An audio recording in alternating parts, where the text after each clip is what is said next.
All right, ladies and gentlemen, now for a variety of reasons, I have brought back out my light bow, and the reason is I've made myself some new arrows. Now, some of these I've cut 2 inches off, some 1.5 inches, and some 1 inch. So I basically took my set and shaved down all but a couple of them.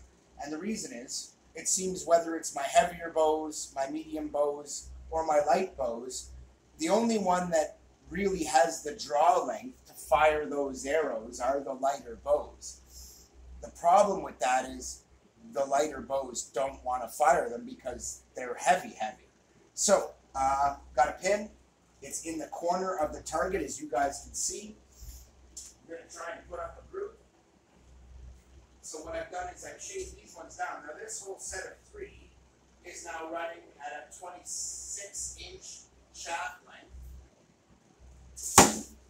27.5-inch overall. And as you can see, if I just take a rough shot at the corner, I'm going to hit it. Now, I fired an incredibly light shot there, guys. But it used to be an incredibly light shot on this bow would have been down here.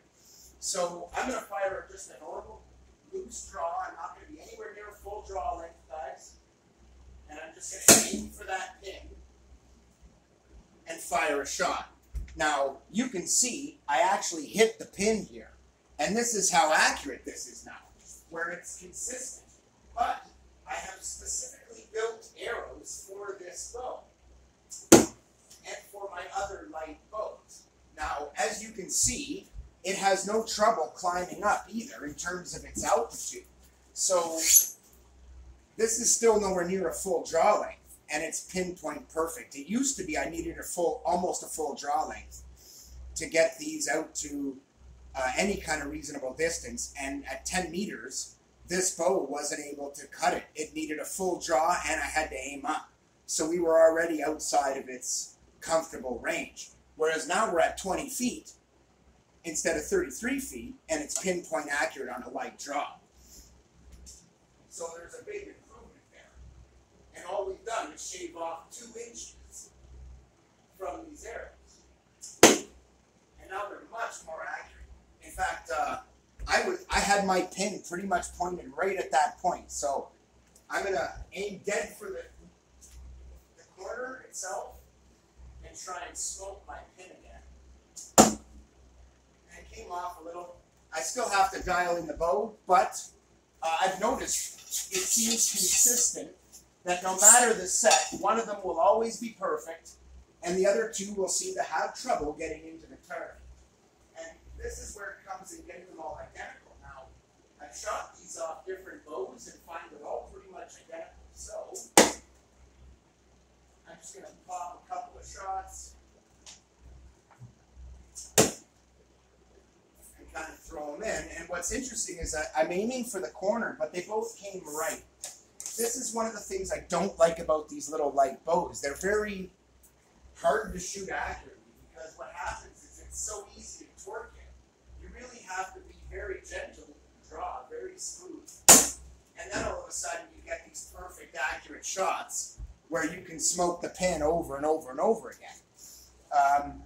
And that's part of the brilliance of it, really, is because they make you work on your technique. And if you have good technique, you'll get great accuracy from these bows. If you have crappy technique, you will get crappy results. You won't have good accuracy because you'll be being thrown all over the place. So in the end, I like to just kind of shoot them and work with them. Now what I'm doing here too is I've got the lengths of these dialed in very precisely so that at a comfortable short draw for me, they're firing really nicely, even on this lighter bow. They're very, very accurate. They do come on well. I actually saw the tail kick around, but again, this is kind of what I'm telling you guys. You really have to focus on your technique, which is one of the reasons I like the metal bows. The more stable the bow is, the less you really have to think about it, guys. Now in this case, because because the bow's not as stable. If you want to put up consistently tight grooves, you need to be perfect every time. And I do mean perfect. And your arrows need to be pretty perfect as well, or you're not going to be. And if you just do what I just did, where you just take a vague shot and fire it in, you can do all right. But in the end, I want to put this next to my other two arrows, guys, and I don't want to have to mess around and do it. Let's try that. Well, I heard it hit, but did we hit where I wanted? Hell no. Did I aim for here? Not technically. I didn't even use the pen. I just pointed and fired. Here, don't do that. Aim precise. Have a very precision aim. Point, launch your shot, and you get a whole nother kind of result. And I smoked the corner head on. So, and to see if we can do it consistently, well, I need to do it again. And that's the thing. I mean, if you want to be good enough to win tournaments, guys, you have to be able to be accurate, guys. And if you can't be accurate and nail your shot on cue, you're not going to be much in a tournament. And if you want perfect accuracy, you have to have things dialed in perfectly, guys. And so, in the end, if you're putting 3 rounds in the same hole, congratulations, Keith says you did it. Because that's as good as you can ever expect. That is the definition of perfect accuracy, guys, is to have that level of accuracy dialed in so that it is consistent. And when you say, hey, I'm going to hit the mark, you better be able to do it. Now, in my case, I spend most of my time just kind of screwing around. But I made these arrows, and they are identical. They don't have any real significant flex when drawn on a bow of this light poundage. Which means right now, to fire these accurately isn't the other bows, even though they're heavier, they have higher arrow speed. That's not making me more accurate. That's not making me more lethal if it's throwing the arrows all over the place because I'm over spining them. Now these ones don't have that problem because they were shortened 2 full inches, guys, which makes them way, way, way better. So now we're going to take these guys, some fletched arrows. Aha! Because there is such a thing as fletchings. I've heard of them. So let's try some.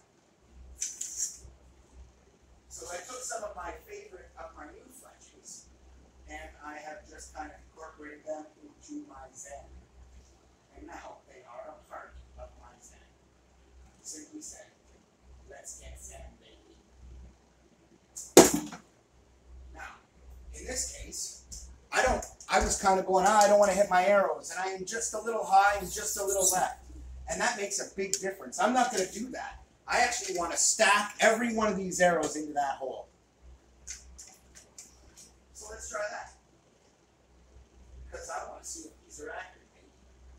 Let's find it. That was interesting. I actually did hit my arrows. And this is where you get into a problem. And one of the reasons why I've said to you guys before, if you're going to shoot groups of 3 at the most. So I'm going to aim up and put it right here. And that way I have a nice clean aim spot where I'm not worried about wrecking my arrows or my fletchings. So I just aimed up a little bit and I'm going to pop the next one right up next to it. That's the plan.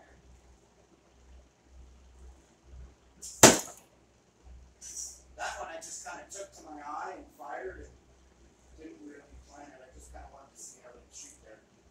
Still just kind of checking everything out.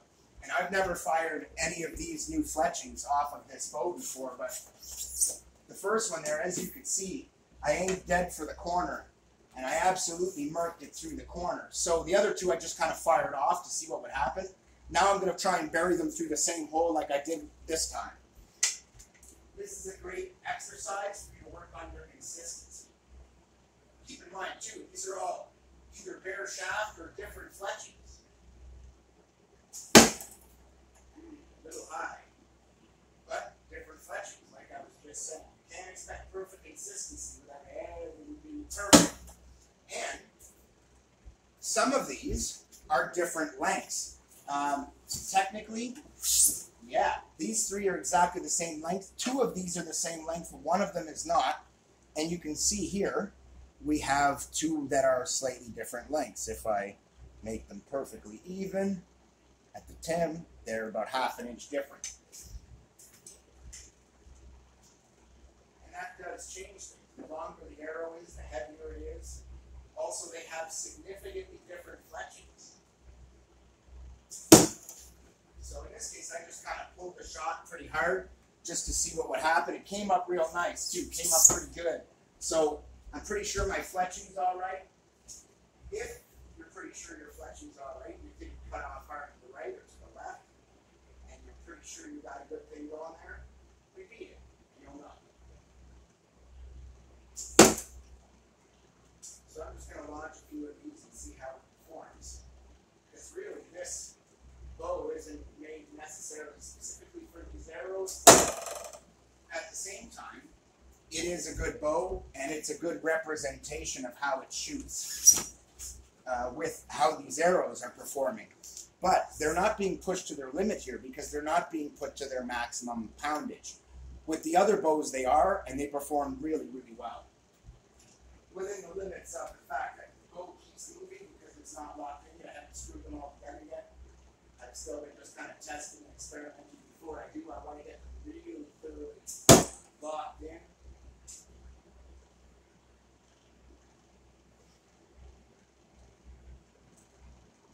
I have to admit, I do like this bow a lot. I also like these arrows a lot. And now that I've dialed them in, they're much, much better. Much, much better. Now it's just a matter of fine-tuning my fletchings. The problem is I have entirely too many bows and entirely too many different fletches, guys. And it makes it so that I have to be killer precise to line up a shot like this. So I'm going to take the furthest one out. These two are just shy of kissing. That's perfect. I'm going to try and place one right in the middle there.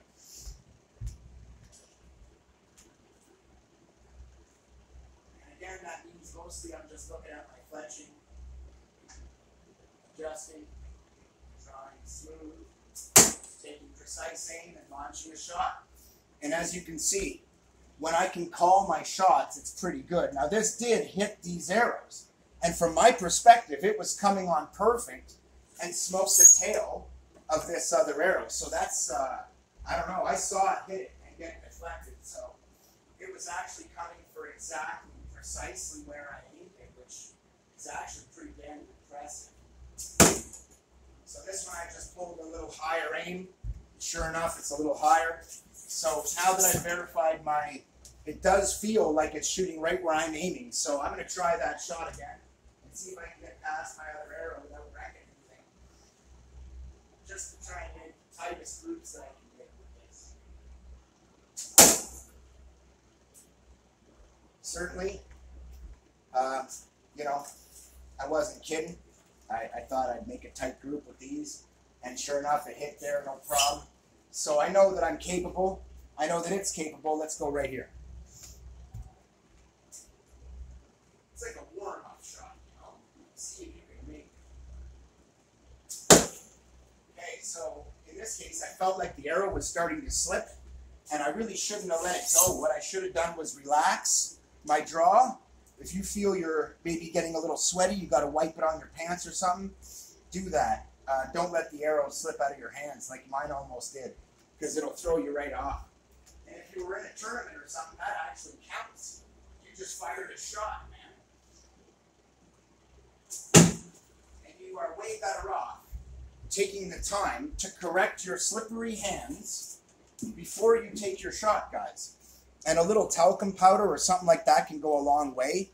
Also, if you're finding that you've got greasiness, which I am, like my hands are oily always by nature, those oils will build up here and reduce your grip. So what you want to do is, every once in a while, you want to wipe your hand and wipe your knob so that you remove some of your oils from it. And suddenly you'll find you're getting a much tighter group and a much more accurate shot because you're able to hold on to the arrow better.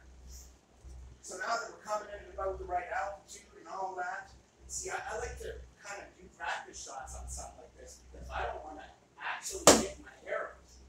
I just want to kind of fire this arrow a whole bunch of times before I try and put it here to make sure it really is going where I want, and fine tune the fletching until I feel like it's perfect, and then we try again. So, little tweak, try again. Hit it. Oh, look at that. I was aiming right for it too, and it came just a little to the right, but I just made a little adjustment to my fletching, and it was coming a little to the right. It seems to be going more to the right. So I'm going to take that adjustment and reverse it. I'm going to go a little bit the other way, which actually in this case means I'm coming more into my riser than I was before. With the fletching, and look at that. As soon as I correct that, what did I say I wanted to do? Come in right in the middle. So guys, we're going to take a look at my accuracy now that things are dialed in, and you tell me, are these passable tournament groups?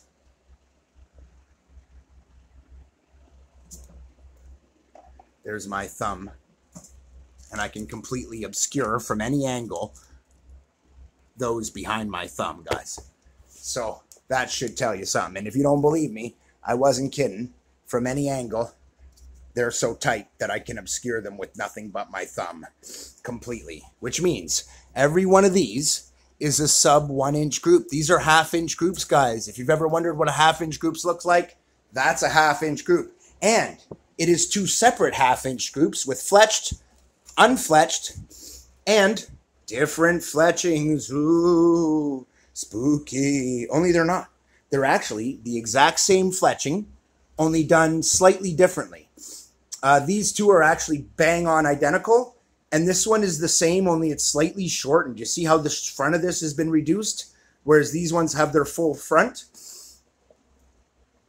And this one actually just has its front folded over heavy, and it's missing some of its rear. This one wasn't cut much at the rear. It was only cut about 1/4 of an inch. This one 1/2 inch, but it was cut substantially in the front. So they are very different.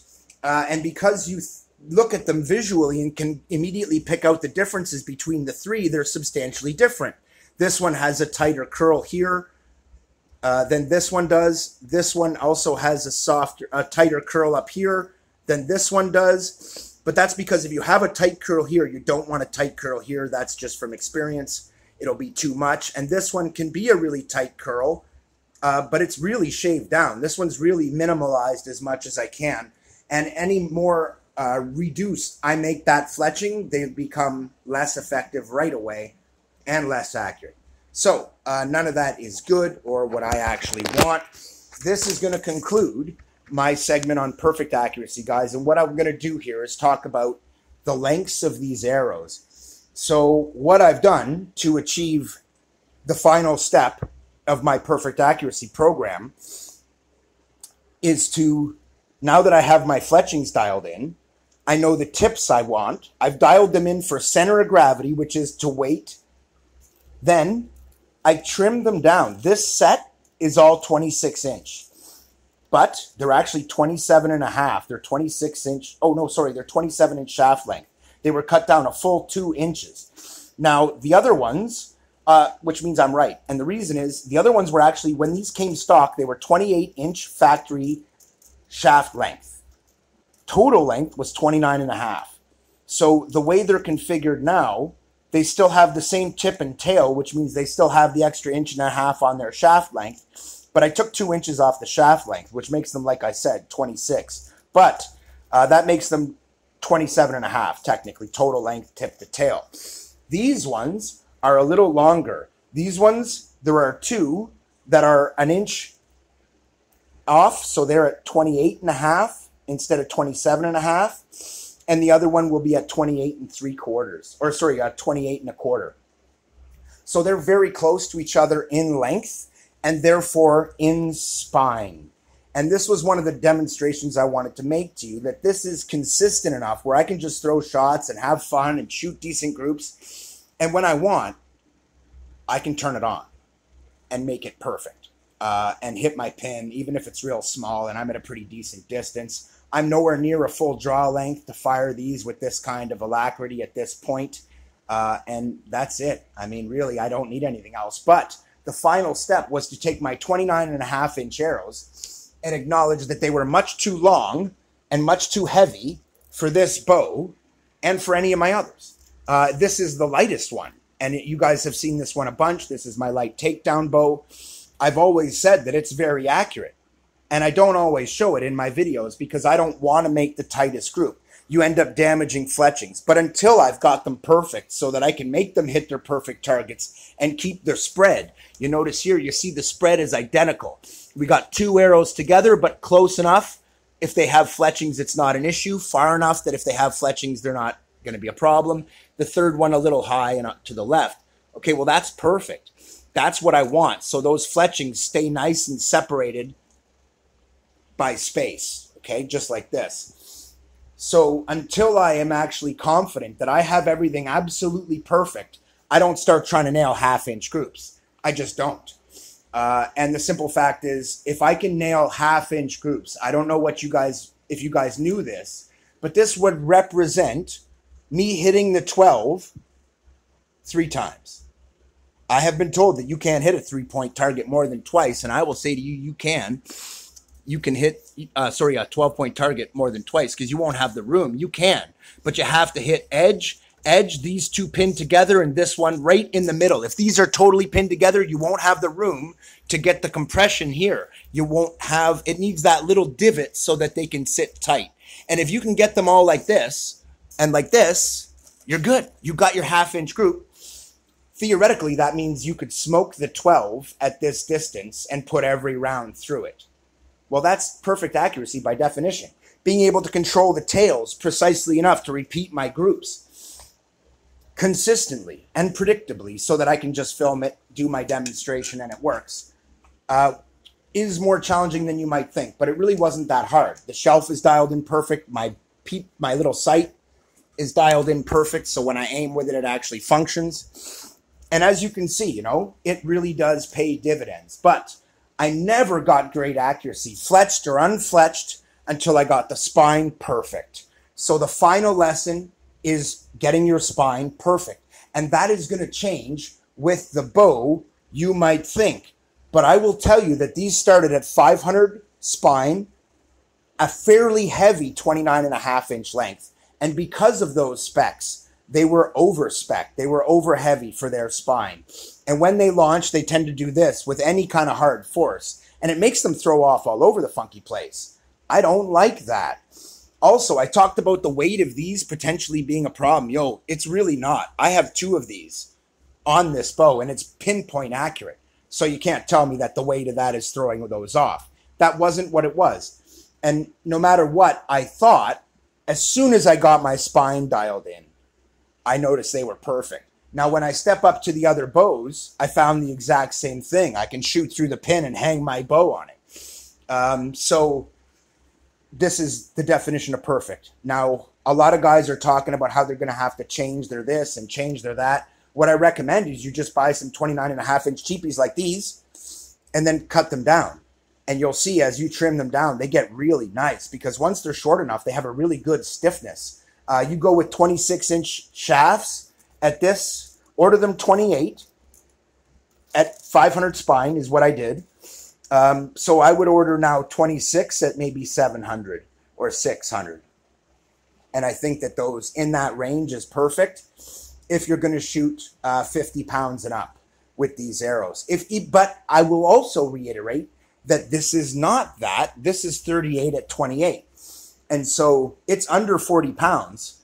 And you can see, unlike before, where it was suffering trying to fire these same exact arrows with the same tips, same tails, it was really struggling. And the reason it was because they were too heavy for that bow. And that is the final part of today's lesson. Not only do you have to have the spine right, but you have to have it matched to the bow. And it's the relationship between the two that creates the spine. So what I did was identify the length and spine of arrows that shot best on all of my bows, that are the 3 bow set that I now made for myself, and then build my arrows accordingly. And so once I did that, I thought, well, I'm not exactly sure what I'm going to need or how much difference it's going to make when I cut off. So instead of going right to 2 inches, which is what I figured I would need, I'd cut off 1 inch. I did that. Cut off 1 inch, shot it. It was way nicer, noticeably better, and I could still see it was too heavy for even my bigger bows on a medium power shot. And as soon as I pull any harder than that, it was flexing the arrow, which means on the draw, you'll see it starting to bow around the riser. Yo, that's bad. Check to see that you're not torquing it. And if you find it really hard to draw that without flexing the arrow, yo, you need a higher spine. So that's one of the measures that I use. The other measure is whether it's jumping off the bow awkwardly. Sometimes they can draw nice, but then when you go to fire them, they don't fire well. You might think, but no. These were all done based on the draw. Seeing how much it drew at that poundage and seeing how much flex there was, I knew I needed stiffer spine, so I did that. At the same time, incidentally and coincidentally, this one found them way too long and way too heavy, had way too much hanging over the nose, and was firing a very heavy arrow. With an inch removed, they're spectacularly accurate through it, even with only 1 inch removed. Because they're a little stiffer spine, not so much. It didn't care about the spine. It wasn't throwing them off because of that. It was throwing them off because they were too damn heavy and really over-spined, if anything. But it doesn't care about the spine. These are firing straight off the riser. So because they're lined up to shoot straight, as long as everything's dialed in right, they're bullet hole accurate. And that's really where it's at for me. And that's how I've set everything up. But for that to happen, when you have the bow in your hand, you'll notice the string doesn't line up dead center. It actually lines up with my fucking pin. And that's why. That's how I know it's dialed in. So when I'm looking here and I draw the bow, I aim for the pin and smoke it. Why? Because my string is lined up for the pin. There's a trick for you guys. A lot of you guys don't seem to understand that if you're going to add a sight, you can't keep your string alignment in the same place. You're going to have a really nightmare time trying to line that up with your sight. What I did was just move it over a little more and then move the sight in a little more, and it compensated. And I did that while dialing it in and fine-tuned it and then glued it in place, and it's been perfect ever since because I knew what I was doing. And now I can just set up my tiller. I can look clear right away and just verify if it blocks my pin out, then it's perfect. If it doesn't, I need to fine-tune it. And then I can look and see where it's off. It gives me a really nice way to quickly set it up and make it pinpoint accurate every time, dealing with the consistency problem that I had here where they do move. So at least this way, I was able to put the bow back together in seconds and fire it accurately. The little pin helped with that too, and it's like another coincidence thing. I didn't install it for that, but now that it's there, it sure helps. So a pin sight is a great thing. Even on an old school style bow or a cheap bow, you can achieve perfect accuracy, guys. You just have to know what you're doing and dial everything in right, and once you do, you'll be shooting bullet holes too. Keith out.